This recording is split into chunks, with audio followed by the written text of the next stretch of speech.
Assalamualaikum warahmatullahi wabarakatuh. Waalaikumsalam. Alhamdulillahi rabbil alamin. Assalatu wassalamu ala asrafil anbiya wal mursalin wa ala alihi wa ashabihi ajmain. Bapak, Ibu, kaum muslimin jamaah salat maghrib yang dimuliakan Allah. Kembali kita bersyukur kepada Allah atas segala karunia-Nya. Salawat dan salam kepada Nabi kita Muhammad sallallahu alaihi wasallam. Bapak Ibu yang saya muliakan, dalam kesempatan kali ini kita akan bahas surat An-Nisa ayat 2 dan 3. Kita baca ayatnya ya, surat An-Nisa ayat 2 dan 3. A'udzubillahi minasyaitonir rajim wa atul yatama amwalahum wa la tatabaddalul khabitha bit thayyib wa la taqulu amwalahum ila amwalikum innahu kana huban kabira. Ini ayat 3 dulu kita baca, selesai di ayat 4. Ayat 2 dulu. Dan berikanlah atau serahkanlah kepada anak yatim itu harta mereka setelah mereka dewasa, dan janganlah kamu menukar harta mereka yang baik dengan yang buruk, dan janganlah kamu mencampurkan harta mereka kepada hartamu hingga kamu memakan harta mereka. Sesungguhnya yang demikian itu sungguh dosa yang teramat besar. Jadi ada istilah huban kabirah. Ya, huban kabirah itu kata Allah dosa yang teramat besar. Bukan hanya dosa yang dikasih sifat kabirah, dosa yang sangat besar. Dan ini nanti dijelaskan lagi di ayat setelahnya, ayat yang ke-10. Innal ladzina yaquluna amwalal yatama zulman innama yaquluna fi butunihim nara wa sayasla sa'ira. Kata Allah, sesungguhnya orang-orang yang memakan harta anak yatim secara zalim, maka dia sungguh makan api.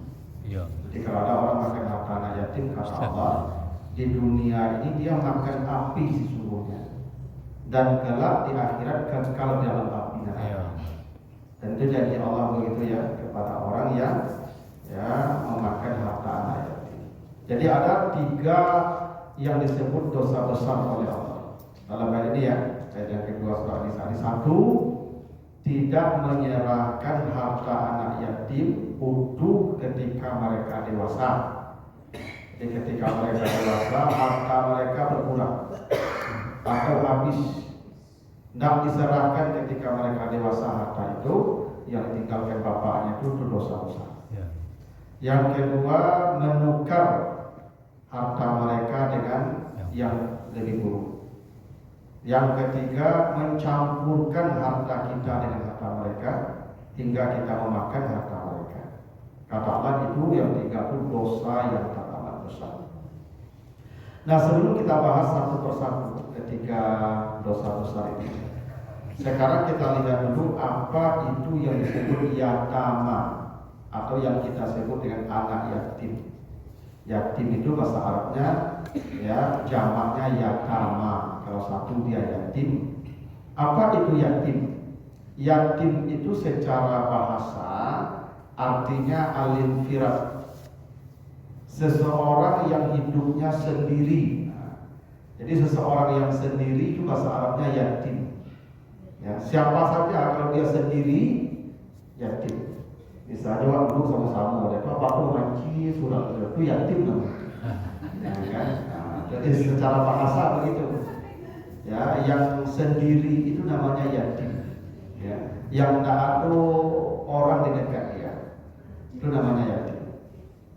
Secara syariat atau terminologi, apa itu yang disebut yatim? Yatim itu anak yang belum mencapai usia balik. Anak yang belum mencapai usia balik, ditinggal mati oleh bapaknya. Jadi bapaknya mati, dia belum balik. Kalau boleh beliau pun sudah yatim kan. Wah, walaupun laki ya bangun dia, tapi dia udah yatim, benar dewasa. Nah kan, nah yatim itu anak yang belum mencapai usia balik dan mati bapaknya. Itu yang disebut yatim. Kenapa anak yang mati bapak disebut yatim? Kan sendiri nanti dia begini. Dalam struktur kekerabatan di muka bumi ini yang sejak Nabi Adam itu berlangsung sampai hari kiamat, kecuali kita di Minangkabau gak aneh sedikit. Kalau seseorang mati bapaknya, dia masih kecil, bapaknya mati, maka hidupnya sudah kiamat. Kenapa kiamat hidupnya? Kalau bapaknya mati, artinya yang memberi nafkah tidak ada lagi hidup, sudah mati. Lalu 4 bulan setelah bapaknya mati, ibunya akan dinikahkan lagi dengan laki-laki lain oleh ayah ibunya itu. Karena perempuan kalau suaminya mati, dia balik ke bapaknya, ke walinya, atau dia balik ke saudara laki-lakinya, dan bapaknya atau saudara laki-lakinya akan menikahkan perempuan dengan laki-laki lain. Setelah menikah, perempuan ini dibawa pergi oleh suaminya yang baru kemana saja suaminya mau, dan anak-anak tidak boleh ikut dengan ibunya. Peraturan agama begitu. Walaupun anak dia, tapi bila dia sudah menikah, anak tidak boleh ikut dengan dia. Kenapa? Dia wajib mengabdi ke suaminya saja. Hidup dia dengan suaminya tidak boleh diganggu oleh anak ini. Walaupun anak lahir dari rahimnya sendiri. Yang mengasuh anaknya kakeknya. Bapak dari ayahnya yang mati itu. Atau saudara laki-laki dari ayahnya. Saya kalau mati, anak ayah itu nomor 1 di Minangkabau gak aneh. Ya. Saya kalau mati, maka habis iddah istri saya, dia akan dinikahkan oleh bapaknya atau saudara laki-laki dengan laki-laki lain. Dia tidak boleh, hidupnya tidak ada yang menjamin. Kalau ada bapaknya menjamin sampai mati di perempuan ini atau saudara laki-laki, maka dia dinikahkan. Anak saya diambil oleh bapak saya atau saudara laki-laki saya, karena yang punya anak saya. Dan Allah sebut begitu. Coba baca nanti surat Al-Baqarah 233.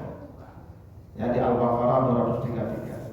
Wa 'alal waris mislu zalika. Kalau seorang laki-laki mati, maka anak dijamin ditanggung oleh warisnya. Siapa warisnya? Kakeknya atau saudara laki-laki bapaknya. Ibu tidak ada urusan dengan anak. Jangankan cerai mati, cerai hidup saja begitu. Begini, seorang perempuan bila melahirkan anak, kata Allah wajib menyusukan 2 tahun. Allah sebut begitu ya, wal walidat yurdi'na auladahunna haulaini kamilain. Perempuan yang melahirkan anak wajib menyusukan anaknya 2 tahun kalau statusnya masih istri dari ayah anak itu. Bila diceraikan oleh bapak ayah anak ini, istri saya habis melahirkan anak saya, sebulan dia menyusukan anak saya, lalu saya ceraikan dia. Saya talak dia, saya ceraikan. Begitu anak saya, begitu dia saya ceraikan, anak saya diserahkannya ke saya langsung. Kok anak muda bawalah ambo ke menikah habis kita habis. Ibu tidak akan berdosa, mencampakkan anak pun akan berdosa, apa dosa kasar. Ibu diceraikan dari suami ibu, mencampakkan anak ibu dan tak berdosa, yang berdosa suami ibu, dan anak pun anak dia. Yang punya anak pun laki-laki, ibu tak. Ibu lahan saja menumbuhkan apa yang ditanam. Yang punya tanaman, petani yang menanam. Yang bertanggung jawab dengan tanaman, petani tidak lahan. Lahan ada tanggung jawab yang menumbuhkan saja. Aturannya begitu. Kalau mau minta tolong misalnya kan, dia tolong masuk surah anak awal, kecil apa yang menceraikan ibu tadi, ibu marah sebulan yang boleh bayar. Profesional ibu, tidak bisa gratis ya. Soal ibu soal lain, itu soal hukum. Kalau hukum lain soal ibu, kalau ibu itu perasaan, ya. Tidak mengubah hukum. Nah, ikan di ibu kan tidak tega urusannya. Nah, maka apa memanfaatkan ketidaktegaan itu. Maka ketika dicarikan ya bukan ibunya yang meninggal, anak itu kalau anak terus coba ibu sadarkan anakku gini. Kalau dia minta tolong menyusulkan ibu karena begini, mohon maaf ibu ya. Ibu kalau istri, misalnya kalau masih status istri, seluruh badan ibu itu milik suami ibu. Itu maka tidak perlu dibagi ibu. Kalau diceraikan, badan ibu bukan milik dia lagi, maka anak dia harus membayar kalau menyusui ibu.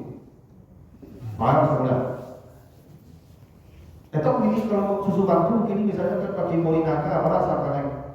Barangkali lagi, lalu pempes lebih boleh minta 5 juta sebulan ya, bisa belajar. Hah? Nah, itu laki-laki dapat tanggung jawab. Ya itu pokoknya datang pengajian dari Koba supaya dia itu ramai. Memang di Minangkabau apa-apa pun ada tanggung jawab. Dapat cari karena tinggal saya kembali ke rumah kan. Cerai hidup saja begitu, apalagi cerai mati. Kalau mati istrinya, anak tanggung jawab dia sampai dewasa, sampai menikah. Karena itu anak yang mati ibu tidak wajib disantuni. Kenapa anak yang mati ibu tidak wajib disantuni? Bapaknya ada, bapak santuni. Ya. Tanggung jawab bapaknya seperti biasa, nafkahi anak-anaknya seperti biasa. Ini menikah jadi istri baru tanggung jawab dia, anak tanggung jawab dia seperti selama sebelum tak ada masalah. Itu makanya kalau mati istri, anak akui, bawa dia ayah.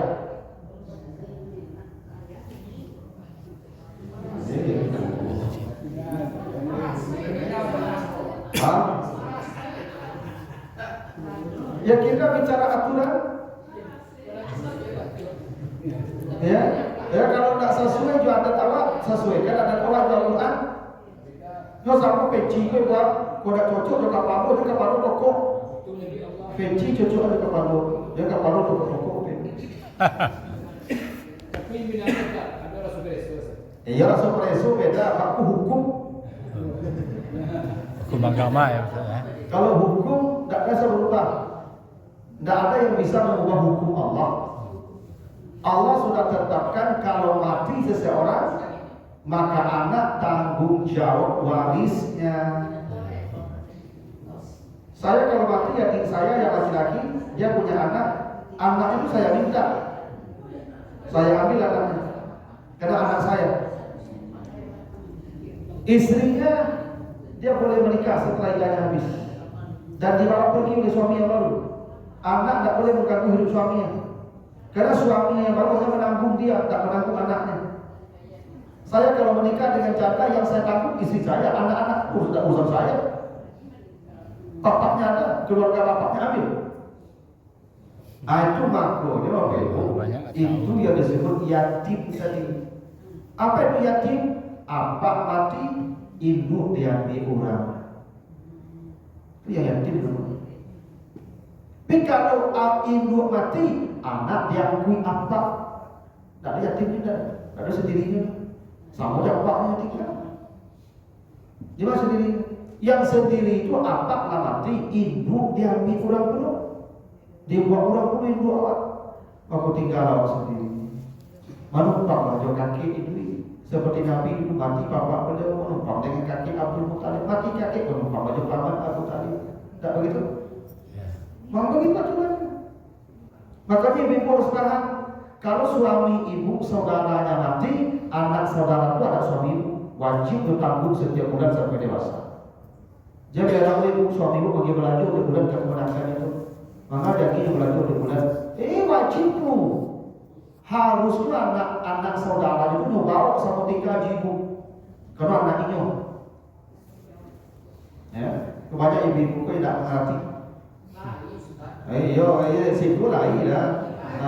Karena banyak ibu-ibu kok tampung sampai jalan cakap gitu. Sampai jalan cakap kalau suami istri itu, karena bagi melaju rutin kepada anak-anak saudaranya. Kalau yang paham agama dia mengerti itu. Banyak yang tak paham. Sehingga bercakap ke suaminya, mamanya udah pergi belanja untuk bulan puasa, kurang belanja. Tak begitu, kewajiban dia. Kan laki-laki itu bego. Pada Nabi ditanya, ya Rasulullah saya punya uang. Ini uangnya saya nafkahkan ke siapa? Istrimu, anakmu, ibumu, bapakmu, saudara perempuanmu, saudara laki-lakimu. Bahkan saudara perempuan bagai kakak ambo kalau mati suaminya itu. Ambo yang menjamin hidupnya sampai dapat suami baru. Iya kan? Ambo adiknya mah. Wajib hukumnya. Ambo terlantar kan tidak menafkahi kakak ambo, adik ambo yang berusia mati suaminya, ambo berdosa. Saudara laki-laki, aku dapat dosa. Ambo tidak punya anak manusia, tidak punya anak laki-laki ibu. Anakku manusia sebenarnya, tapi laki-laki lah.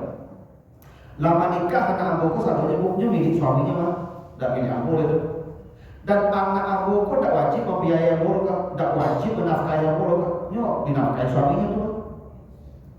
Saya kalau tua, anak-anak perempuan saya tidak mau merawat saya satupun, mereka tidak berdosa itu.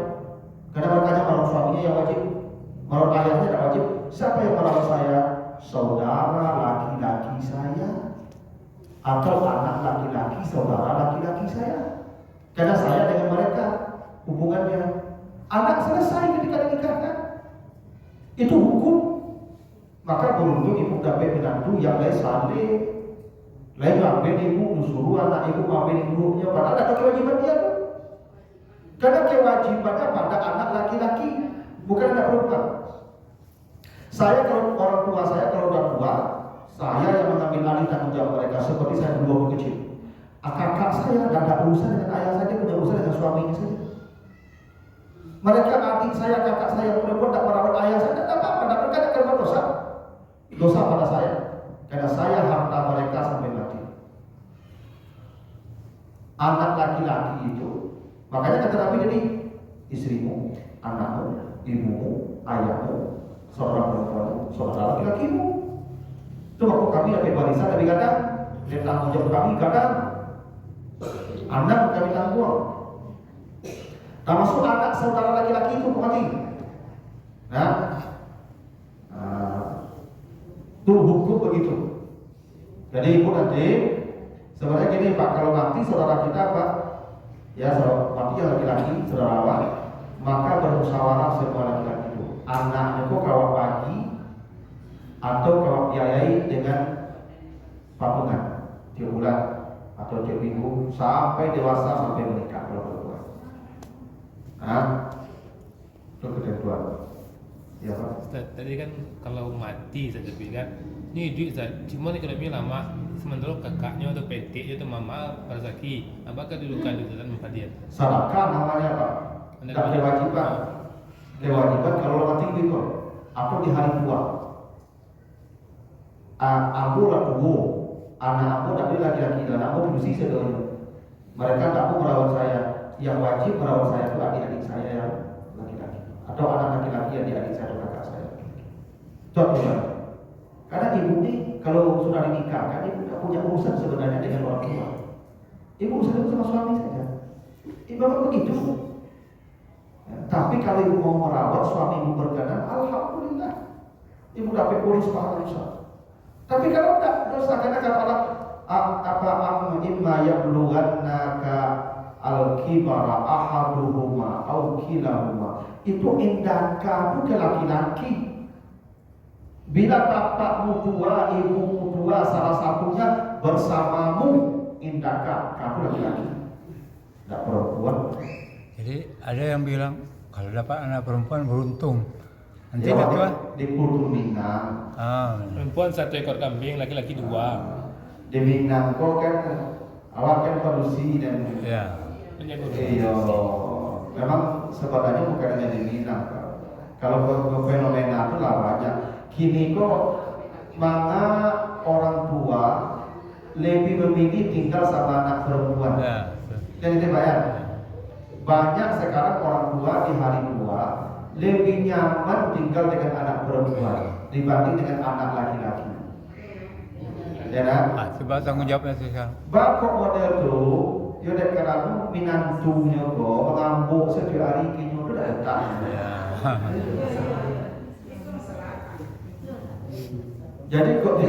Jadi kok di aku kok misalnya kok mau ayah aku apa aku tinggal ya aku karena itu lah orang rumah aku mengamuk. Kalau tak beta ayah aku rumah. Ini kacau rumah ni yo. Aku pakai kacau dari pagi sampai malam. Supaya nak mengamuk orang rumah baca Ustaz. Ayo itu makanya carikan salihah. Dari awal dia agama patutkan mencari pasangan tu. Dak lancarnya lo, dak kayu tu lo. Ustaz, contoh kayak anak yatim tadi Ustaz, bapaknya pun tak ada punya saudara, yang punya saudari gitu. Tak lagi pokoknya berlaku umat Islam tanggung jawab deh. Karena anak yatim itu milik umat Islam, itu makanya tidak boleh mereka menerima zakat.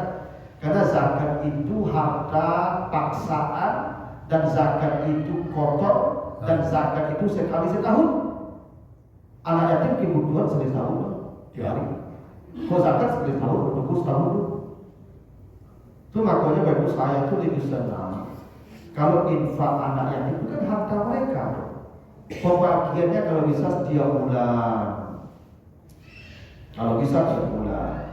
Jangan sekali setahun dibagi infak yatim kok. Kadang ada sebagian pengurus di masjid ibu itu setiap minggu diumumkan infak anak yatim sampai hari ini cuma 100 juta sekian.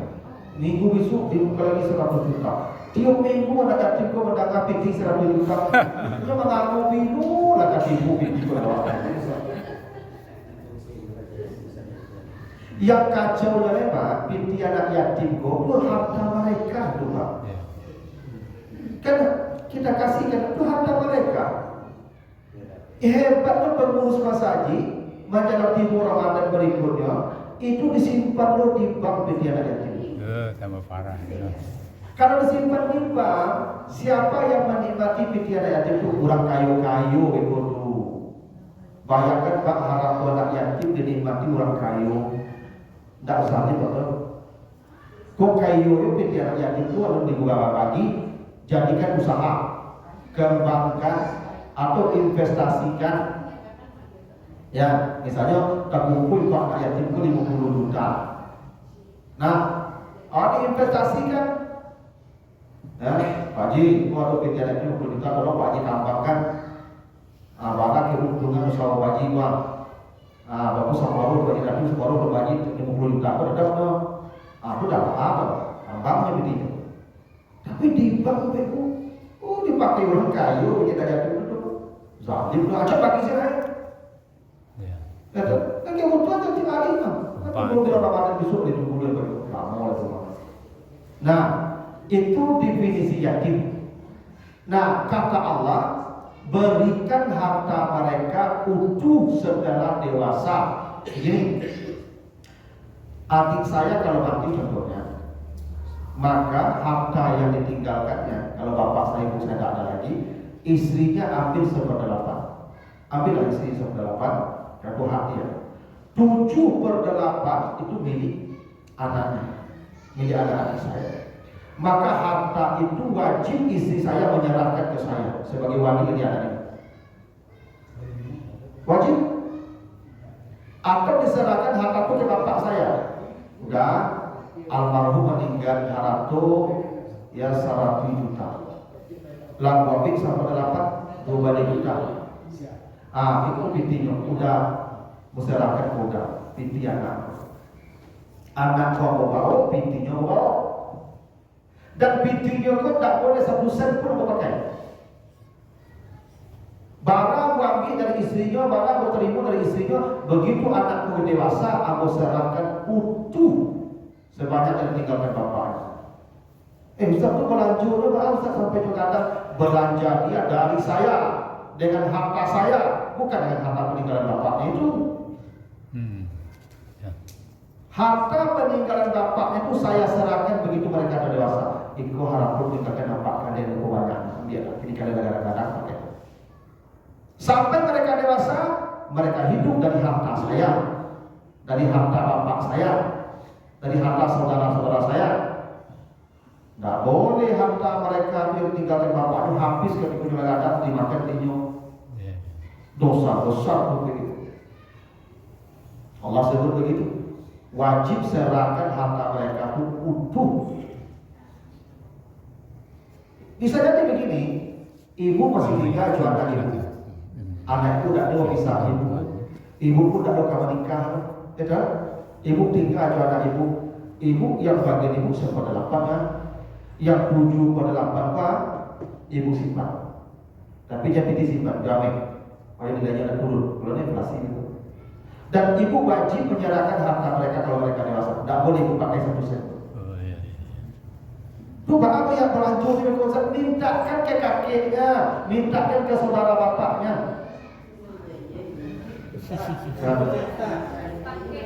Awak minang kau Ustaz. Dah maknanya cerita supaya jelas kan Ustaz. Ini barang ini membali rumah. Ya kan Ustaz, kebanyakan di awak minang kan Ustaz. Mati lakinya, lakinya bawa laki ke rumah tu Ustaz.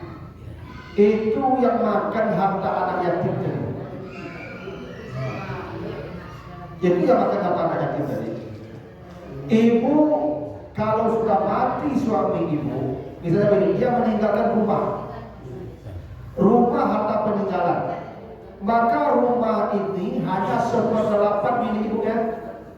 Rumah ini hanya 1/8 yang hak ibu. 7/8 itu anak ibu punya. Rumah ini berada di bawah kepemilikan wali anak ibu, yaitu saudara ayahnya atau bapak ayahnya. Ibu begitu meninggal suami ibu, habis iddah ibu kembali ke ayah ibu, kembali ke saudara laki-laki ibu. Hukum begitu. Andai ibu tetap tinggal di sana, mungkin anak ibu tidak bisa, mungkin ibu anak ibu udah menikah, ibu minta izin menumpang ke walinya. Siapa wali tadi? Saudara ayahnya atau kakeknya. Tak kadang pun minta izin untuk kita baru izin, tak kasih baru izin negara wali. Bertabulah ibu ke saudaranya, misalnya ya kakaknya udah kurang almarhum kan meninggalkan rumah sih. Hak aku kan 1/8 rumah, 7/8 bukan hak anak-anak. Boleh tak aku menumpang tinggal di rumahku sampai dapat suami baru? Ya, itu. Boleh tak aku menumpang sampai dapat suami baru? Itu langsung, boleh, numpang. Baru menumpang. Tapi ibu suami baru menikah ibu, maka ibu angkat kaki di rumah itu. Ambillah dalam saudara tadi. Tidak boleh ibu tinggal di sebelah suami baru. Kenapa? Itu makan harta anak yatim namanya. Makan pun tak ikut boleh bukan? Tinggal juga. Mengambil, menikmati hak mereka. Itu makan apa? Ibu kalau menikah, apa kewajiban suami? Beri makan istrimu, beri pakaian istrimu, beri tempat tinggal istrimu. Tak menumpang tinggal situ. Pokoknya apa? Menikah di jatuh kayu kan ke penumpang lalu, saya penumpang suami tak boleh. Ustaz, seandainya anaknya negara-negara Pak Ustaz. Kadang jadi lah kamu dan lain-lain.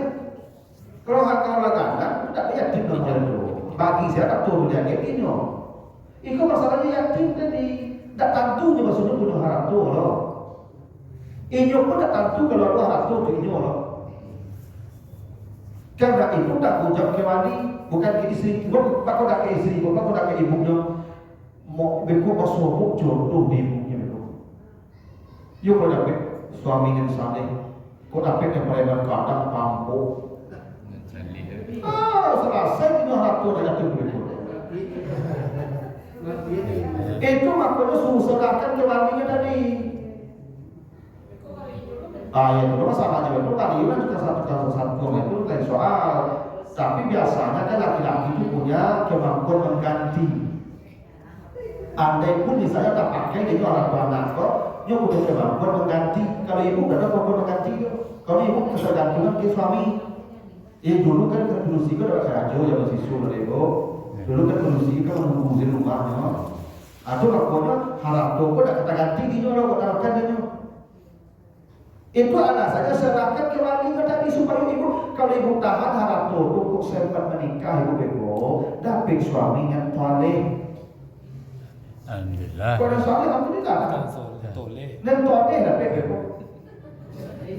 Astagfirullah cuy. Ya bagus sebenarnya. Dan ibu akan bisa mencegah. Kalau ibu mencegah, mereka mau nyok patah-patah ibu rumah itu. Nah, hari ibu kan mau dulu, tak begitu. Itu kenapa agama mencegah mudarat. Bukanlah terjadi baru dipersoalkan, sebelum terjadi agama sudah hadir. Preventif namanya itu, tindakan pencegahan. Makanya perempuan itu kalau mati suaminya serahkan harta itu ke wali anaknya. Wali anaknya menjaga harta itu sampai mereka dewasa. Setelah dewasa diserahkanlah harta anak. Itu orang tua yang kalian dulu kau sebanyak kau catatan kau. Ambil.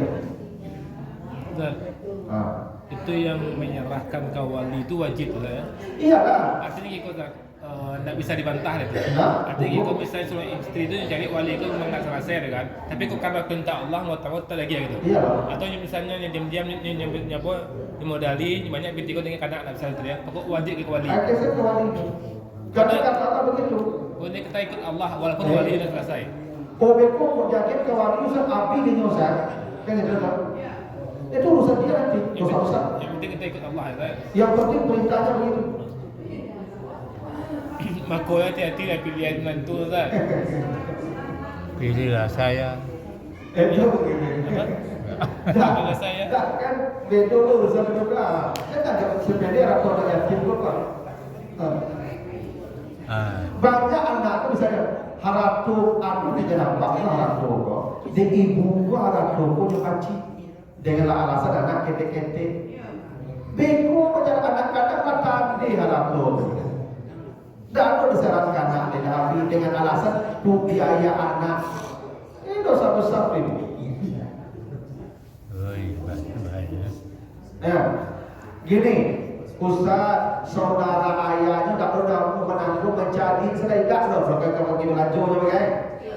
Kakeknya situ Ustaz, yang susah bibinya. Harap tua paknya dia apa ha? Banyak beragamnya. Ayo tidak paham agama tadi. Ibu dia. Inilah tahu Pak. Nah, makanya harus dibuat dengan ceramah bagi orang. Dia paham. Nah, kalau itu soalnya harap bapaknya doa. Dan dosa apanya itu keadaannya. Tak peduli surahnya. Dan kakeknya itu dulu lah. Harap doa. Boleh ibu memanfaatkannya tapi dikembangkan dulu. Dijadikan usaha, dikembangkan. Niat ibu mengembangkan harta anak yatim kok. Keuntungan usaha itu ibu anak-anak kasihnya berlanjut. Biar satu saksi saya. Tapi tetap begitu dewasa nanti diserahkan harta mereka. Oke, ibu mati tengah jalan ya kan? Ya tak boleh habis. Ya, ada saksi ya kan? Tak boleh habis harta. Oh iya bisa pelaku cukup, oh selalu sekilo gagal, so abi ditinggal saat. Jadi gitu kan? Kalau sudah begitu Allah akan membebani lagi.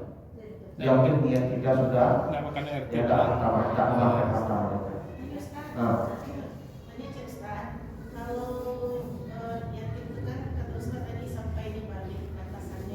Jadi kok ada di masjid lah biasanya Ustaz, kan ada pembagian infak anak yatim kan Ustaz. Kadang-kadang batasan ikoko suka jadi perdebatan.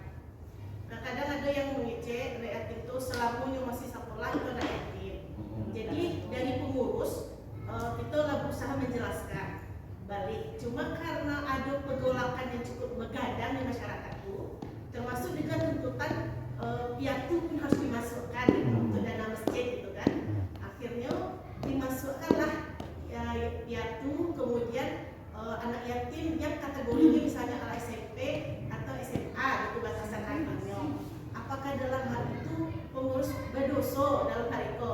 Karena otomatis jatah yang seharusnya didapat yang banyak anak kategori yatim yang sampai pagi tadi itu berkurang karena ditambah dengan anak yang lewat masa baliknya Ustaz. Pertanyaan yang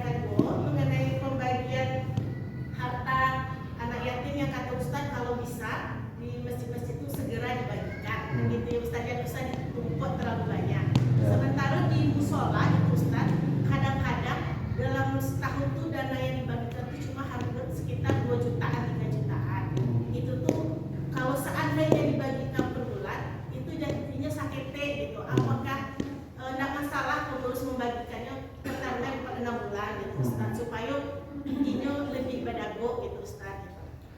Baik, terima kasih. Nah, yang pertama, dalam aturan yatim itu batasannya baligh kalau laki-laki, menikah kalau perempuan.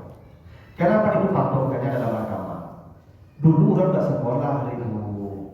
Zaman sesu, kok lah baligh pulang mencari itu mencari lagi ke laki-laki. Ke sawah ke ladang kali, tak begitu dulu. Dulu orang kan zaman SD kan sekolah deh. Paling tinggi SD aja, itu SD itu lah tinggi itu kan.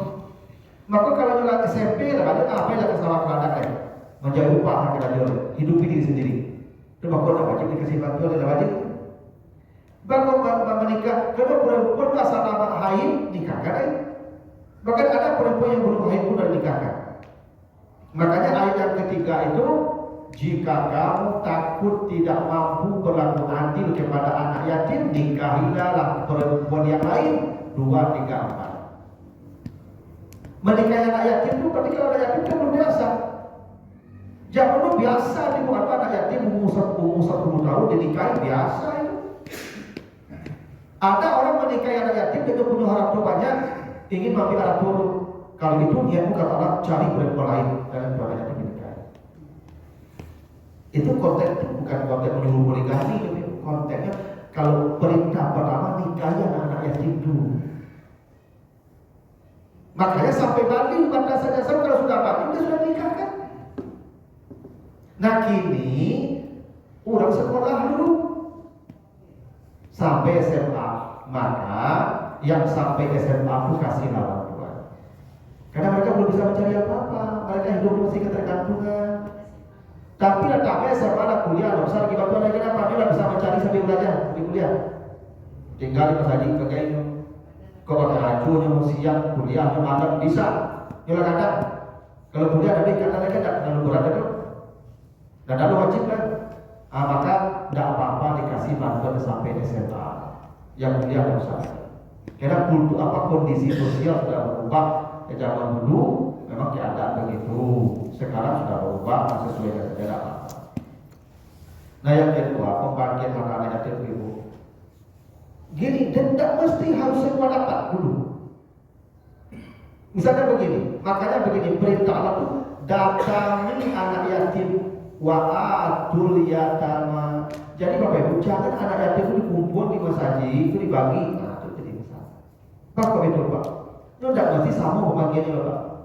Aku anak yatim kok Pak, tidak ada meninggal harap tua Pak, dan walinya pun miskin-miskin. Nah, aku anak yatim, abangnya meninggal harap tua, walinya kayu-kayu.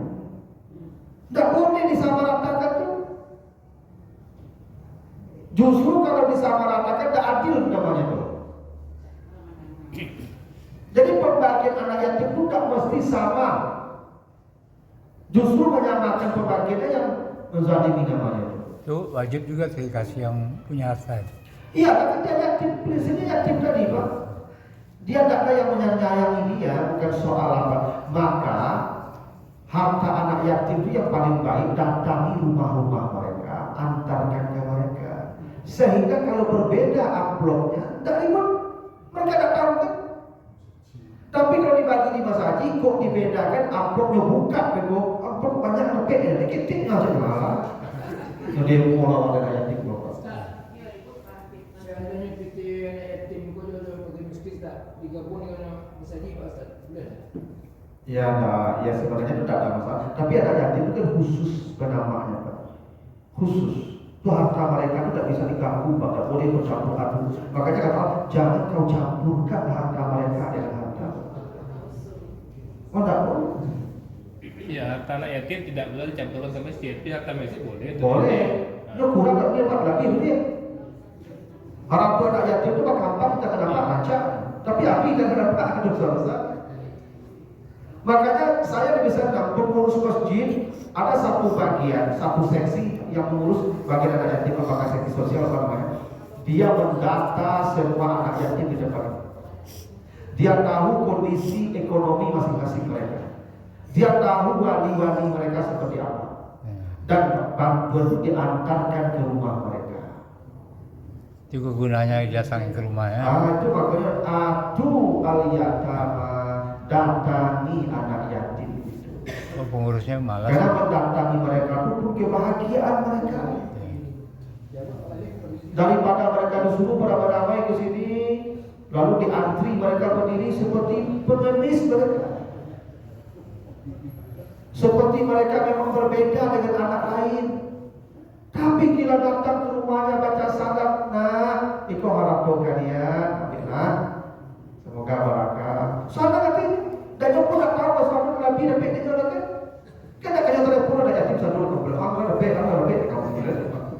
Ya, saya ini belum bisa dilaksanakan karena pengurus punya mungkin berpikir praktis. Kadang ada ke rumah-rumah apa tapi udah nak bawa lagi loh, artinya berjalan itu harus apa diantarkan. Jadi kalau dapin sakit terkumpul, tak satunya lagi prioritas. Makanya punya database.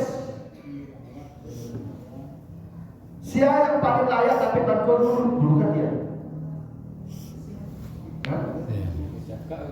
Hah? Iya, makanya kan diantar ke rumah kan ada masalah. Kalau kasus dari pertanyaan dari Ustazah tadi, Ustaz, artinya kita kan dampak sosial dari masyarakat daripada baca kaknya mengalasi awak dengan aturan mereka itu kejadian Ustaz. Mau pilih ke tetap di aturan awak atau mengalah awak. Bisa tadi kan dia tuh gabung sekali itu kan gabung loh. Cuma daripada baca kak, daripada tangka mengalah. Ya kan orang tidak mengalati. Anak yang mati ibunya itu tidak wajib dapat santunan, bapaknya ada. Jadi harus tegas pengurus. Harus tegas pengurus saya. Dorong bapaknya bertanggung jawab. Ya, ya. Jadi enggak Bila banyak bagi tanda pelacur ya gil. Berarti dikas bagi miskin ya gil, yatim ya gil. Iya. Ibunya mati, apaknya ada tanggung jawab. tanggung jawab. Kayaknya itu yang susahnya. Itu maka agama itu penting. Sehingga dengan agama itu paham awak mana kewajiban awak, mana tanggung jawab awak. Jadi kita Ustaz sebagai guru tuh harus tegas. Ya cuman kan begini juga, kalaupun dikasih itu bukan sesuatu yang haram, tapi tidak wajib dikasih. Beda dengan anak yatim, Allah wajibkan. Yang mati ibu dikasih boleh, tapi tidak wajib. Bapaknya hidup, tanggung jawab bapaknya. Saya kalau mati istri saya tidak akan berkurang belanja anak saya. Ya Pak, karena selama ini istri saya kasih belanja, anak saya kasih belanja. Apa bedanya dia hidup dan mati?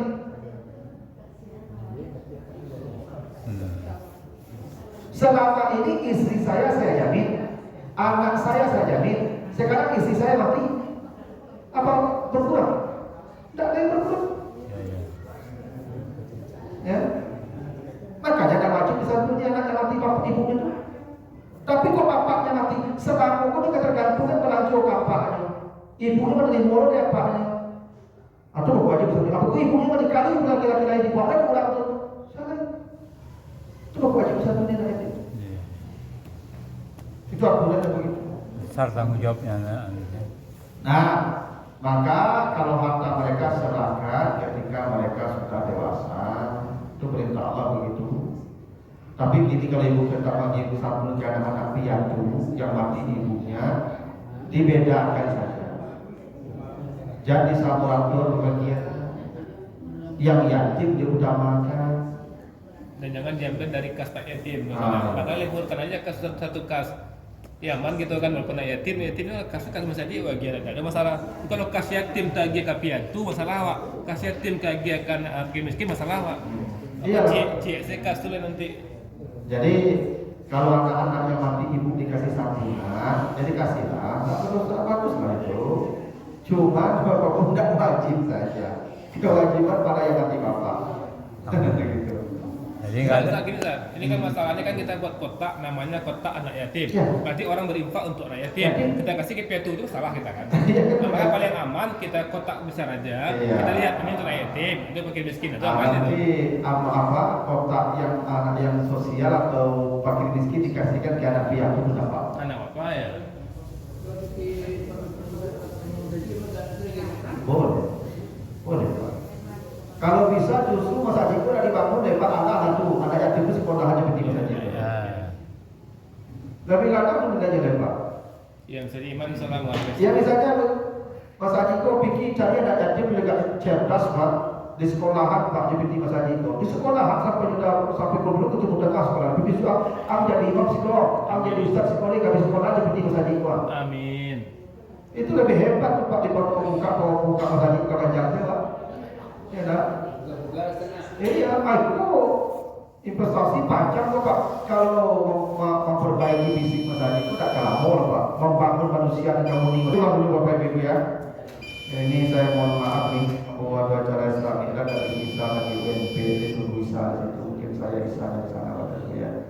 Kita tutup dengan doa kafarat subhanakallahumma wa bihamdika asyhadu an la ilaha illa anta astaghfiruka wa atubu ilaika. Wassalamualaikum warahmatullahi wabarakatuh. Waalaikumsalam warahmatullahi